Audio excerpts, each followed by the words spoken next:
Good morning. आज आप लोगों को हम अल्टरनेटिंग करंट वाले टाइप चैप्टर से एक बहुत अच्छा इंपॉर्टेंट टॉपिक है average power. Average power of AC circuit. Average power of AC circuit, उससे भी क्वेश्चन बनते ही रहते हैं। उससे हर एग्जाम के लिए क्वेश्चन बनता रहता है। तो स्टार्ट से लास्ट तक देखेंगे तो सब बात समझ में आ जाएगी। लेकिन उसमें कुछ ऐसे टर्म है जिनका यूज पीछे पढ़ाया गया उसका यूज होगा, तो पीछे के लेक्चर को देखना पड़ सकता है पूरा समझने के लिए। तो चैनल में जो सर नए हो चैनल को सब्सक्राइब कर लेंगे तो आने वाले नए वीडियो का भी नोटिफिकेशन मिलता रहेगा। तो टॉपिक है power of N AC circuit. Power of N AC circuit, इसमें एवरेज पावर का एक फार्मूला लाना है, ठीक है ना। तो इसको जानने के लिए आप लोगों को ये पता होना चाहिए V = V0 sin omega t होता है equation, I = I0 sin omega t, ये सेम फेज पर। और ऐसा यदि है I = I0 sin omega t plus phi, तो ये लीड्स। और यदि ऐसा है I = I0 sin omega t minus phi, तो ये इसका मीन्स हुआ लैग बिहाइंड, ठीक है। ये इक्वेशन ऐसा रहेगा तो सेम फेज, और ऐसा यदि है तो लीड्स, और ऐसा रहेगा तो लैग बिहाइंड। कोई भी कंडीशन हो सकती है। तो the rate at which energy is consumed in AC circuit is called power. The rate at which energy is consume, जिस रेट से एनर्जी कंज्यूम होगी उस रेट को क्या बोलेंगे, पावर बोलेंगे। और आपको इसमें एक एवरेज पावर का फार्मूला डिराइव करेंगे। एवरेज पावर का फार्मूला डिराइव करने से उसी में पावर फैक्टर मिलेगा। फिर आपको डिफरेंट सर्किट के लिए फाई की वैल्यू रख करके और ये आप ला सकेंगे सबकी एवरेज पावर, ठीक है ना। तो पहले हम थोड़ा सा इसको डिफिनेशन में लिखते हैं। The rate at which energy is consumed, the rate at which energy is consumed is called power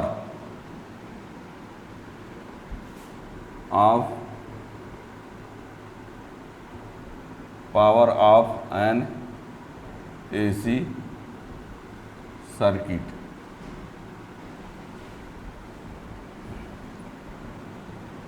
in AC circuit power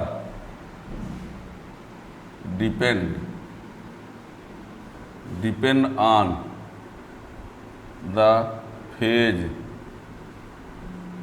difference between I and V।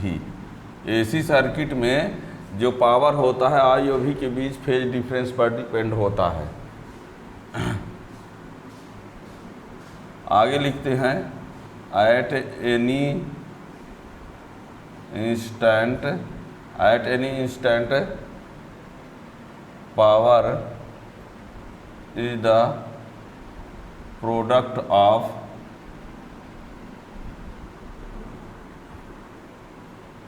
at any instant power is the product of alternating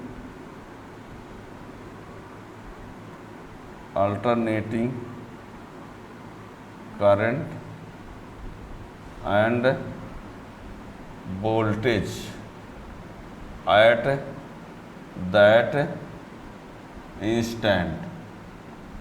ये किसी time पर जो power होता है वो alternating current और voltage के product के बराबर होता है। दैट इज हम ये कह देते हैं P = VI, ठीक है ना। प्रोडक्ट ऑफ इंस्टेंटेनियस वोल्टेज और इंस्टेंटेनियस करंट, किसी भी टाइम का वोल्टेज और किसी भी टाइम के करंट का जो इनटू होगा वो उस टाइम का क्या कहलाएगा, पावर कहलाएगा। अब किसी टाइम में वोल्टेज कुछ हो सकता है, करंट कुछ भी हो सकता है। अब वोल्टेज और करंट कुछ भी हो सकता है तो तीन ही कंडीशन हो सकती हैं, क्या क्या, या तो सेम फेज, या तो लीड से, या कि फिर लेग बिहाइंड, ठीक है ना। तीन केस बन ही सकते हैं, या तो करंट वोल्टेज सेम फेज में रहेगा, या करंट वोल्टेज से लीड्स रहेगा, या करंट वोल्टेज से लेग बिहाइंड रहेगा। ठीक है ना। अब अपने से हम इन तीन केस में से कोई केस अप्लाई कर लेते हैं। अब बाद में हम फाई की वैल्यू रख देंगे तो डिफरेंट सर्किट का आ जाएगा पावर। ठीक है ना। तो let at any instant t alternating voltage is V equal to V naught sine omega t. Let at any instant t alternating voltage is V equal to V naught sine omega t and at that time AC is I equal to I naught sin omega t minus phi. है क्या कि voltage के corresponding current जो है वो ऐसा भी हो सकता है, लीड्स में भी लेग बिहाइंड में भी सेम फेज में। कोई एक कंडीशन हम लेके चल रहे हैं where phi phase difference.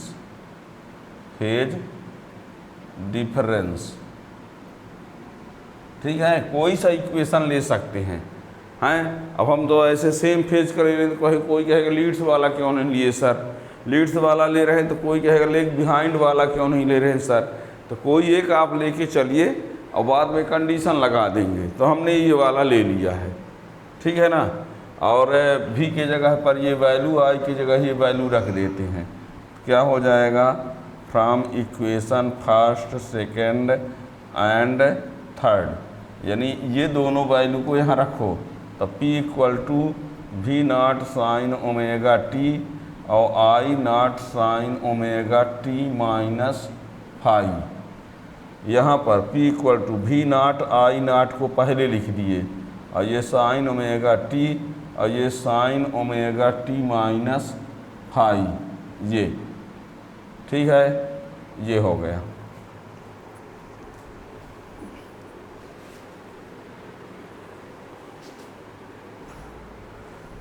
P equal to V I, V की वैल्यू ये रख दिया, I की वैल्यू ये रख दिया, ये दोनों का इंटू किया, V नॉट I नॉट को पहले लिखा एक साथ, यहाँ तक पहुँच गए। आप क्या करेंगे देखना, आगे बढ़ाते हैं।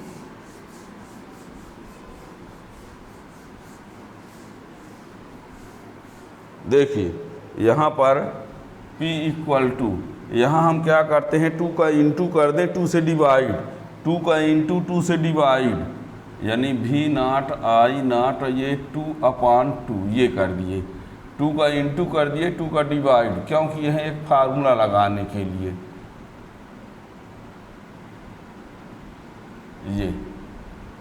अब एक फार्मूला होता है 11th क्लास फिजिक्स में था, वो ये था 2 sine A sine B equal to होता है cos A minus B minus cos A plus B।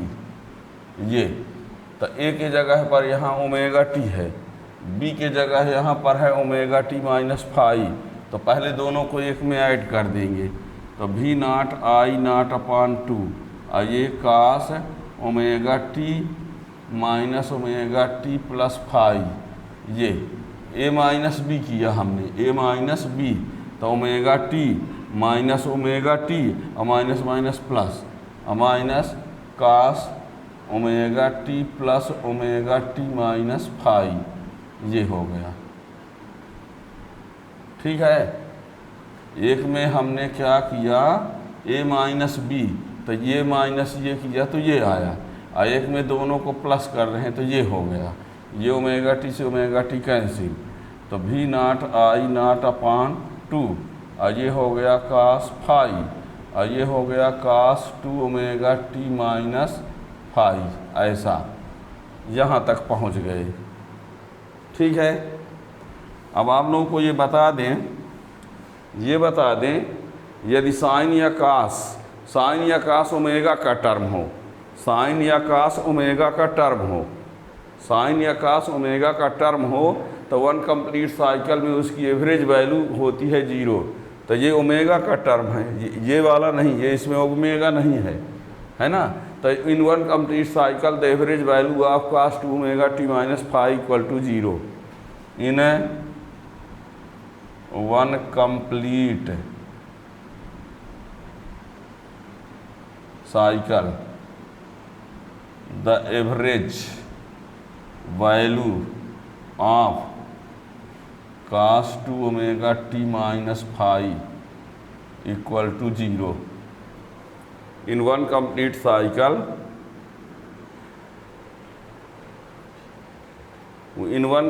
Cycle the average value of cos two omega t minus five equal to 0। Sine cos हो omega का term हो तो 0।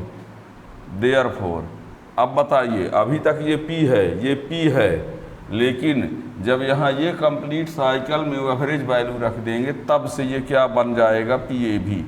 यहाँ तक P है, और अब ये P एवरेज वैल्यू के बारह, तो I0/2 और ये हो जाएगा कास फाइव, ये तो 0 हो गया, 0 0 0।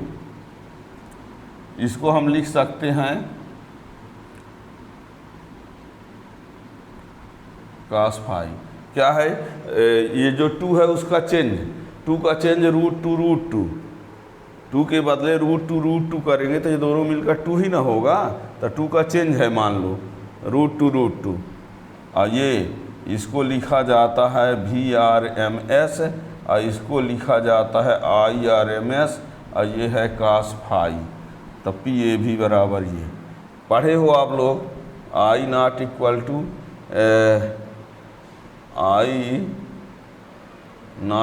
टू IRMS √2 होता है, तो IRMS इक्वल टू क्या होगा, I0/√2। जैसे ये होता है वैसे भी वाला भी होगा, तो इसको बोलते हैं, ये है average power. Where cos phi को बोलते हैं पावर फैक्टर। कास फाइव को क्या कहते हैं, पावर फैक्टर। यहाँ तक कि VRMS IRMS को भी ये बोला जाता है अपरेंट पावर। क्या बोलते हैं, अपरेंट पावर। अब बताओ, अब ये PAV तो एवरेज पावर है ही है, PAV क्या है, एवरेज पावर है। तो यहाँ से ये पता चला कि average power is equal to the product of apparent power and power factor. That is, ये लिख सकते हो, average power equal to apparent power into power factor. ये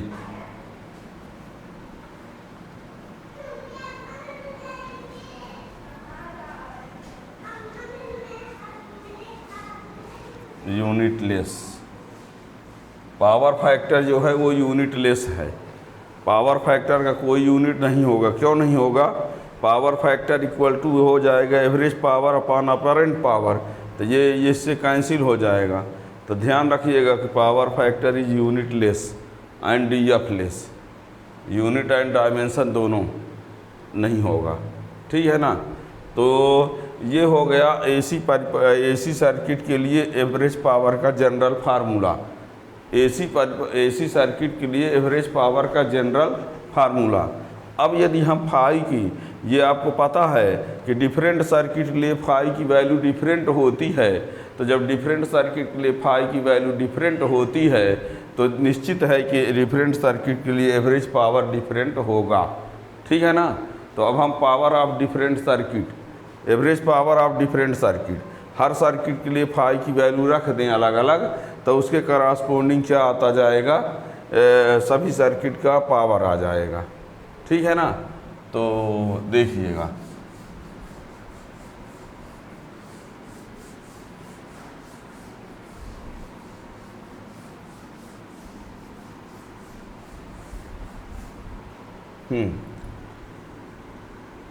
power of different AC circuit. तो हम पहले आर सर्किट की बात कर लेते हैं। R circuit,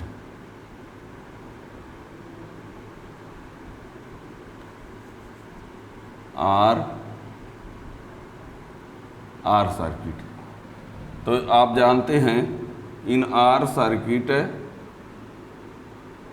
R circuit phi equal to क्या होता है, 0। आर सर्किट में फाई की वैल्यू 0 होती है, ये हमने प्रूव किया है, पीछे वीडियो में देख सकते हो।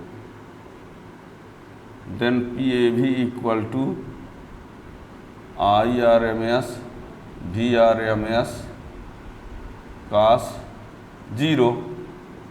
तो ये कास 0 क्या हो जाएगा, 1। तो I R M S V R M S ये P A V equal to ये आ गया। और इसका पावर फैक्टर कितना होगा, तो पावर फैक्टर की बात यदि करें तो क्या हो जाएगा इसका 1। Power factor means cos phi, तो कास फाई की वैल्यू क्या होगी 1, ठीक है ना। अब सी सर्किट की बात करें तो क्या होगा, C circuit phi equal to π/2 होता है। सी सर्किट में फाई की वैल्यू π/2 होता। कहोगे कैसे जानेंगे सर, इसका पीछे वीडियो है, पीछे पूरा पढ़ाया गया है, पीछे वाले पिक्चर में देख सकते हो। पी ए भी equal to I R M S V R M S cos π/2। और इसकी वैल्यू 0 होती है, इसकी वैल्यू 0 तो पूरा पद 0 हो जाएगा, यानी पी ए भी कितना आया 0। इसकी वैल्यू 0 होती है, यानी कास π/2 की वैल्यू 0 है ना। और ये पावर फैक्टर कितना होगा, इसका पावर फैक्टर भी कितना आएगा 0, ठीक। अब एल सर्किट की बात करते हैं, किसकी, एल सर्किट। तो इसमें भी फाई की वैल्यू यही होता है, यही या -π/2 एक है। तो पी ए भी की वैल्यू इसमें भी क्या होगी 0 होगी, और पावर फैक्टर कितना होगा, इसका भी क्या होगा 0, ठीक है ना। तो आर सर्किट का पावर फैक्टर 1, सी सर्किट का 0, एल सर्किट का 0, और एवरेज पावर 0 0 इसका ये हुआ, ठीक है ना। अब एल सी आर सर्किट की बात कर लें। एल सी आर सर्किट, तो in L C R circuit tan phi equal to होता है ओमेगा एल -1/ωc/R। ये पढ़ाया जा चुका है। एल सी आर सर्किट बहुत इंपॉर्टेंट क्वेश्चन है, इसका पीछे वीडियो में डिटेल में आप पढ़ सकते हो, बिल्कुल जब पढ़ना ही पड़ेगा, है ना। एल सी आर सर्किट में tan फाई इक्वल टू ये, इसका मीन्स है कि ये परपेंडिकुलर और बेस दिया है। ये tan फाई दिया है मीन्स बेस परपेंडिकुलर और बेस, ये हो जाएगा परपेंडिकुलर, ये हो जाएगा बेस। तो यहाँ से एक ट्रायंगल बना लेते हैं। ये हो गया ओमेगा एल -1/ωc, और ये हो गया R A B C। देखिएगा ये ओमेगा एल -1/ωc, ये फाई, PGT लगा देंगे इन ट्रायंगल ABC। तो AC इक्वल टू क्या आएगा, AB² प्लस BC स्क्वायर। तो AB स्क्वायर यानी R स्क्वायर, और BC ओमेगा एल -1/ωc का स्क्वायर। ये आ गया AC।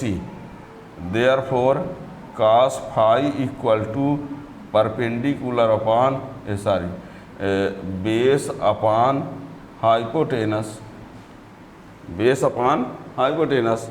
कास इक्वल टू, तो बेस यानी R, हाइपोटेनस कितना आ गया AC, इसका हाइपोटेनस ये आ गया R² plus omega L -1/ωc का स्क्वायर। तो ये √R² plus omega L -1/ωc का स्क्वायर, ये कास फाई हो गया। अब कास फाई ही क्या हो गया, यही क्या कहलाएगा, पावर फैक्टर। तो LCR का पावर फैक्टर क्या हुआ R/, ये इसी को चाहो तो लिख सकते हो R/, ये Z है, आपको बता दें, पीछे जब पढ़ोगे तब जानोगे ये क्या है, इम्पीडेंस है ना। इसीलिए हमने अब बार बार कहा है कि किसी भी टॉपिक को यदि पढ़ना है, किसी चैप्टर को, तो स्टार्ट से पढ़ेंगे तो सब समझ में आएगा, हैं। नहीं आप हर जगह क्वेश्चन करोगे कि सर ये कैसे हुआ होगा, ये कैसे हुआ होगा, ये कैसे हुआ होगा।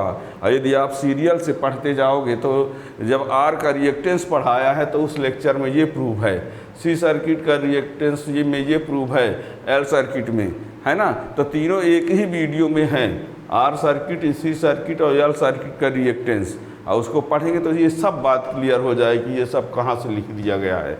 आज हम उसमें यूज कर रहे हैं। इस क्वेश्चन का पढ़ने का मतलब पीछे सब आपसे आता है, और यदि नहीं आता है तो उसको पढ़िए, ठीक है ना। tan फाई LCR सर्किट में tan फाई ये होता है। tan फाई का मीन्स हुआ परपेंडिकुलर बेस दिया है, तो ये हो गया परपेंडिकुलर, ये हो गया बेस। PGT से हाइपोटेनस ला लिए। अब cos फाई इक्वल टू होता है बेस अपॉन हाइपोटेनस, तो बेस है आर, हाइपोटेनस ये हो गया, तो ये cos फाई मिल गया। और cos फाई को बोलते क्या हैं, पावर फैक्टर, है ना। अब देयरफॉर PAV इक्वल टू क्या होता है, VRMS IRMS, किसी को आगे पीछे लिख दो, IRMS VRMS और cos फाई होता है ये फार्मूला, तो ये IRMS VRMS cos फाई की वैल्यू ये R अपॉन Z, चाहे R अपॉन Z लिखो चाहे ये लिख दो, ठीक है ना। तो ये किसका हो गया, LCR सर्किट का, ठीक है ना। और इसी में हम स्पेशल कंडीशन अप्लाई करके RL का ला सकते हैं, RC का ला सकते हैं। देखिए यदि हम RL का लाएंगे तो C वाला टर्म नहीं रहेगा, RL का लाएंगे तो C वाला टर्म को गोल कर दीजिए, तो R square plus omega square L square. यदि RC का लाना चाहे तो ओमेगा एल वाले को हटा देंगे। तो इस प्रकार से हम और सर्किट का ला सकते हैं।